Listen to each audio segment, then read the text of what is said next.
Well, the second segment that we were going to cover is the very sad passing of Daniel Ellsberg, of course, the whistleblower who made history in 1971 by releasing the Pentagon Papers, a top secret study of the U.S. military's invasion of Vietnam. He passed away peacefully in his home in California on June 16th. Um, do you guys know a little bit about the Pentagon Papers that you'd like to riff off? Because I have some stuff here marked, but if you want to go off the top, we can. And go ahead, Yeah. Eddie. Go ahead. Oh, I mean, you can read them off, and I'll add anything extra if I have after that. I just know Mike Gravel also passed away recently, right? And within the last few years, and he was the Yeah. one who read the Pentagon Papers into the congressional record, which was a heroic move. And I just want to contrast that to like Julian Assange. Like we Mhm. need some politicians or some leaders in this country to stand up for Assange, and they're just not. They're tucking their tails and running rather than reading the information that he revealed into public record, or doing stuff like that to show solidarity with Assange's journalism. And instead they're either silent or they're cheering on his extradition and prosecution, which is disgusting. And I have nothing but contempt for the spineless cowards in Washington or in the field of journalism especially, who are selling out one of their own in Assange and cheering on the prosecution of someone who revealed that the U.S. military was gunning down people with helicopters, or civilians with helicopters, or that the Democratic Party was rigging the supposedly Democratic election against Bernie Sanders and the people. So, um, yeah, and solidarity with Daniel Ellsberg too. He's been attacked and persecuted by the ruling class for what he revealed. It's a stark contrast, and it tells you something about the power of the people. Back then, working class people were a bit more organized and could force things like this.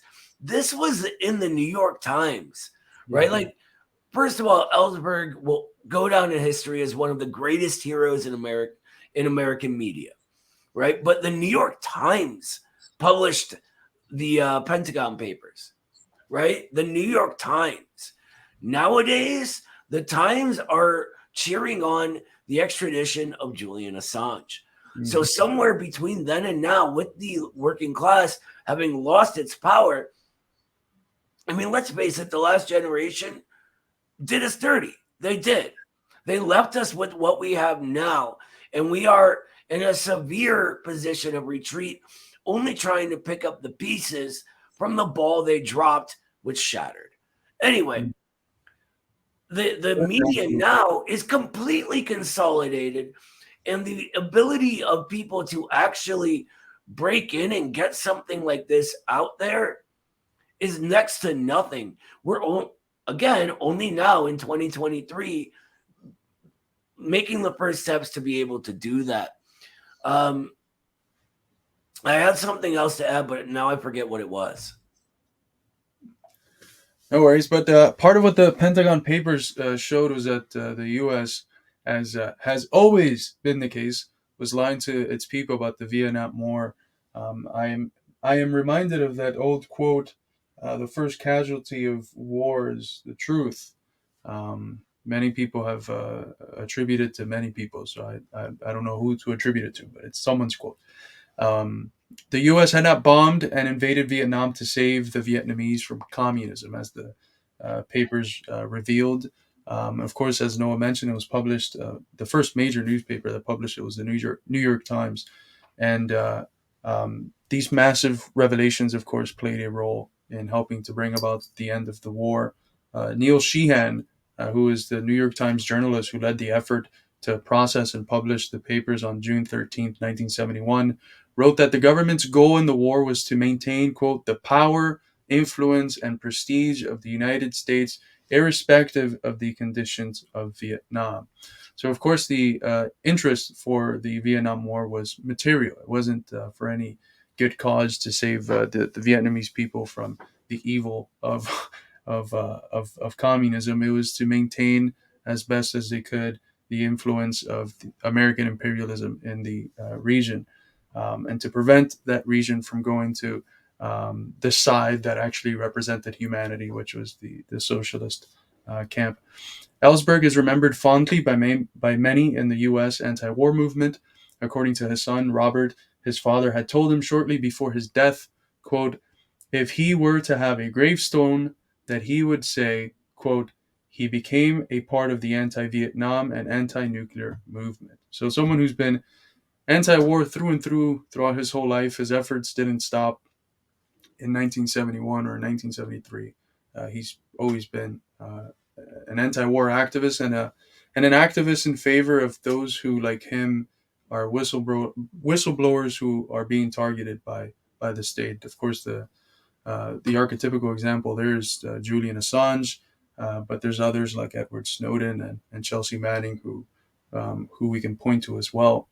Ellsberg was charged under the Espionage Act of 1917, the same act that Eugene Debs and many other socialist and anti-war militant labor activists were charged with for protesting against the carnage of the First World War. The same law being used to persecute today journalists like Julian Assange, Snowden, and others for revealing war crimes in Iraq and Afghanistan, Snowden for revealing how the NSA spies on Americans. All charges against him were dropped in 1973, just 2 years after he released the papers. In his final years, Ellsberg continues to participate in the anti-war movement, fighting for the release of Assange. So that's that. I also have a short video that we can watch. That's Ellsberg talking about the sort of devastation that would be wrought about by nuclear war. If you guys want to touch on that, but first, your comments.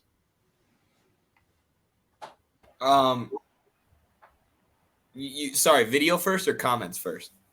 No, your comments first. Yeah. Okay, yeah. Actually, this is perfect that you brought this up.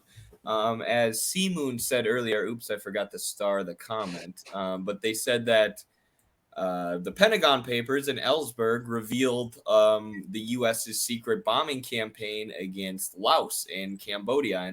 And for those, I mean, Laos is one of the most underappreciated, understudied Marxist-Leninist countries in the world. So actually, this week I've been diving deep into Laos and the historical development of the country. Obviously, they have a tight bond with Vietnam, but they're socialist, run by a communist party to this day, a Marxist-Leninist party. They're a very agrarian society, very low level of industry, partially because of the CIA secret war. But they are the most bombed country on the planet. They had more bombs dropped on them during the 60s and 70s than even Vietnam, including Agent Orange and napalm. And actually, about a third of the bombs didn't even detonate. So they're in Laos to this day, which is a huge safety hazard. Since the bombing stopped, over 1,000 Lao farmers have been blown up by exploding bombs that are just left behind.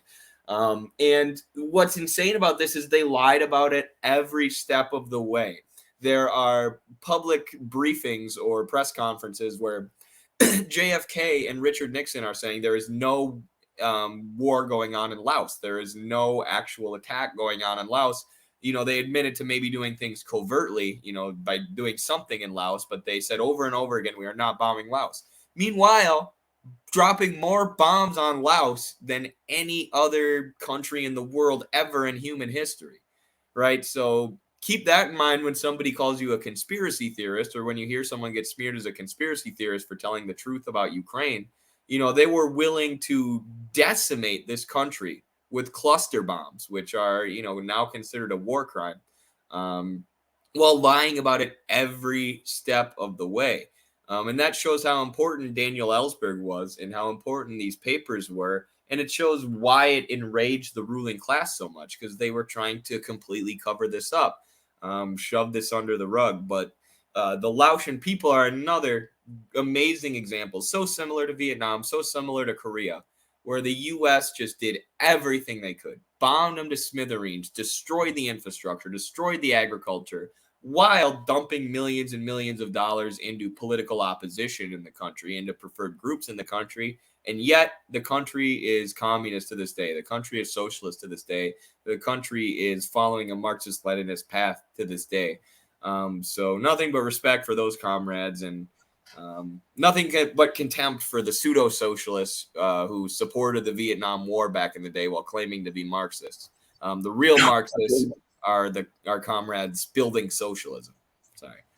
Yeah, Adorno, right? The people you go into the academy and you say, I'm a Marxist, I want to study Marxist philosophy, and they tell you, oh, here's Adorno, and here's Horkheimer, the people who supported the war in Vietnam. But look, American imperialism has been vicious all over the world. You know, the things it's done in Latin America, the fascistic dictatorships it's propped up, the things it's done in the Middle East, millions dead. But the things it's done in South and Southeast Asia, I mean, my God, millions and millions and millions of people massacred and horrendous bombing campaigns. It's imperialism is a vicious monster. If capitalism came to the scene from head to toe, um, filled with blood and dirt, as Marx says in Capital. Imperialism is, that same monster, but larger and with more blood and more dirt. It's just And add horrific. fire. And fire, yeah. Ben, thank you, Ben, for the $10 super chat. He says, "Gotta go move house, but you guys keep up the good work." Thank you, brother, for the $10 super chat. That's fundamental for the work here that we're doing at the institute. Thank you so much. But I wanted to I wanted to play a quick video. Real quick 3 minute before video. that, Yeah. Carlos, I just want to say on the topic of the viciousness of imperialism, um, yeah. But on the topic of it, the viciousness of imperialism, a lot of people, we don't really think about how horrible sanctions are. Sanctions force people to live in torturous conditions. They prevent companies ad hoc from the ruling class here from bringing in goods that the people need. They're literally designed in order to make a people so living in such bad conditions that they will revolt against their government. That's what they're designed to do. And that's why they target anti-imperialist communist countries. That's I all. just had a I'm sorry I had to interrupt. I really no. wanted to mention that. No, that's so important. I had a conversation with JB on his show in RBN on Sunday about the role that sanctions play against Cuba and concretely how it functions. Because we drop the word sanction and blockade quite often, but a lot of the people don't know how it is, and they tend to see it as most things when you have a metaphysical worldview, a purity fetish worldview, in a very static and fixed sense. But it's something that's dynamic and really puts a stranglehold on any country that's trying to participate in a planned socialist economic existence, because you can't really plan when there's constantly things changing thanks to the blockade and the sanctions, and it's very hard to make long and medium term plans, and it ends up forcing these countries that are already in a very negative position because of colonially inherited difficulties and limited resources, etc. It ends up forcing them to engage in the market in such a way where they end up having to sell the things that they make at a very low price so that it's worth for the people buying it, and end up buying the things that they need at a very high price so that it's worth for the people selling it. So that's all forced on, and the same case with Laos as with Cuba, which is that these attacks by imperialism haven't weakened the people's will. The people are still riding with the socialist revolution, and all they're really bringing about is not their desired end of overthrowing the socialist government, but suffering. Senseless suffering is the only thing that they're bringing about. But And what's so, I'm sorry, one more thing, and then we probably should move on to the video. But what's incredible about Cuba is they're an island nation right under the nose of the U.S. I love Laos. It's so interesting to study them, and North Korea. But let's be honest, or the DPRK. But let's be honest, without China right there, it would be next to impossible for them to survive. And without, Laos is deeply connected to the Vietnamese economy to the point where it could be almost considered the same economy. Because they work together so closely as bordering socialist nations under attack from imperialism. But Cuba is just like on an island, now they have solidarity from Nicaragua and Venezuela, thank God, which is why the U.S. has been increasing military presence in the Caribbean and in Colombia for the last 10 years. But they're right under the nose of the U.S. Whole island is surrounded by the U.S. Navy. The whole Caribbean is swarming with the U.S. Navy. And you know, if you try and trade with them, they'll literally intercept it and pirate it back to the U.S. So it's you know, terrible conditions that Cuba's trying to build socialism in, but it's so inspiring that they're still socialist, still independent. And they're succeeding despite all that. I mean, they have so many amazing things there. Looking at Havana, it's picturesque. Yes, and I just if there's a critique that I have of China is that I wish that they would engage in trade with Cuba as the Soviet Union did, but that's something that's afforded to Vietnam and Laos and Korea because of their proximity to China. That's not afforded to, unfortunately, to Cuba. But let me put this video up. If anyone wants to check out this podcast series, I'm gonna link the thing to the comment section. There's 6 of them, and each of them is a short 3 minutes. But yeah, we're going to watch the last one that's about, you know, the devastation that could be brought about by nuclear war. How can it be that this program remains? Why are we thinking of spending $250 billion over the next 30 years, $100 billion in the next 10 years to produce a replacement for the Minuteman III, when we should eliminate the Minuteman III, the current ICBMs, altogether rather than replacing them? Why is it? Mainly because it's profitable to Northrop Grumman or its rivals, Boeing or Lockheed, to produce this. And not only to them. If it was only those corporations, no doubt it would be easier to oppose it. But they have carefully distributed the earnings from that and the jobs and the votes and everything across 35 states. And we should have eliminated them in the early or mid 60s. That's half a century ago. Our country, the first to use nuclear weapons against humans, has led the way at every step of the way here in the escalation of the arms race. The nuclear war planners, of which I was one, who have written plans to kill billions of people, was a conspiracy to commit omnicide, near omnicide, the death of everyone, a conspiracy to together, secretly, to carry out, under some conditions, massacre. Can humanity survive the nuclear era? We don't know. I choose to act as if we have a chance. That is so goddamn powerful. It really puts things in perspective. It reminds me of when I was a kid. I remember having to see nuclear, arms race stuff like when it was with the Soviet. It's terrifying.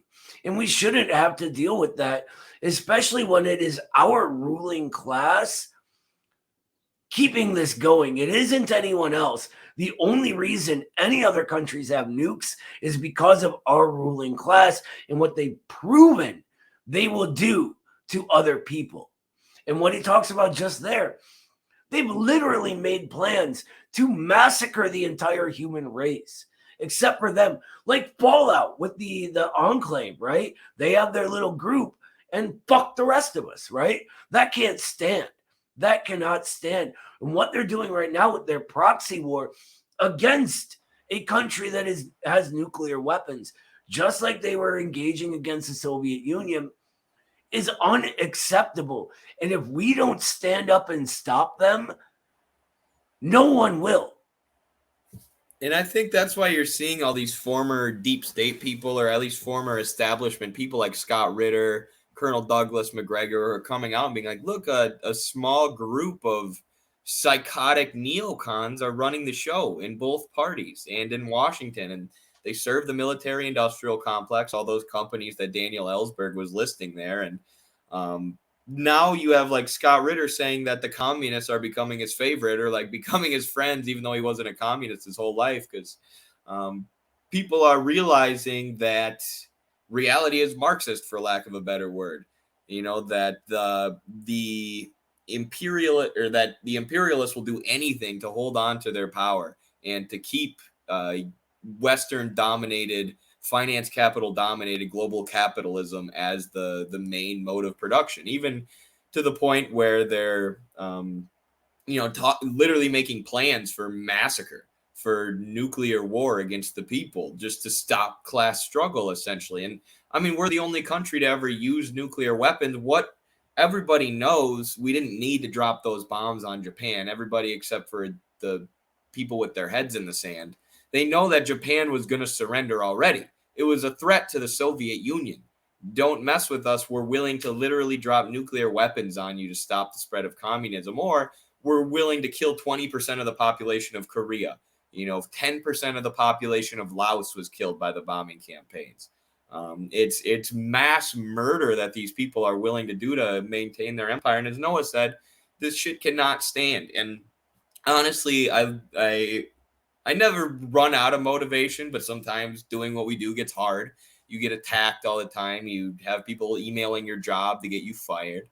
And it's nice to look to someone like Daniel Ellsberg in a video like that, or a figure like Angela Davis when she was facing down the American legal system and being threatened with a life in prison. These figures who came before us, who fought the system, and paid the ultimate price for it in many cases. It gives inspiration, and it reveals how bleak, not how bleak, but how important it is to take out this capitalist imperialist ruling class that wants to push us into nuclear warfare. Right. And although there's nothing that you can call these people but, devilish, sick, it's, I don't know, you can add any demeaning adjective you want. They're just playing the role that the system forces someone to play. There's no specific characteristic, personalized characteristic that they have that's leading to this, right? It's the role that the system needs someone to play because of how capitalism functions. And the only way to remove that is by taking capital away from its position in command and putting labor in command.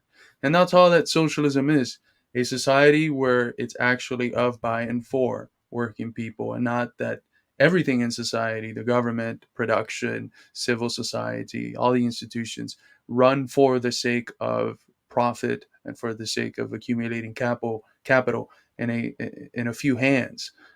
So it's much more rational, but it's I we should talk about how crazy these people doing this are, but also realize that they're really just acting in a position that the system needs someone to act in. By the way, I put in the comments two of Ellsberg's recent books from this decade that are very helpful. One of them is Secrets, a memoir of Vietnam, and the Pentagon Papers from 2002, and the other one is The Doomsday Machine: Confessions of a Nuclear War Planner from 2017.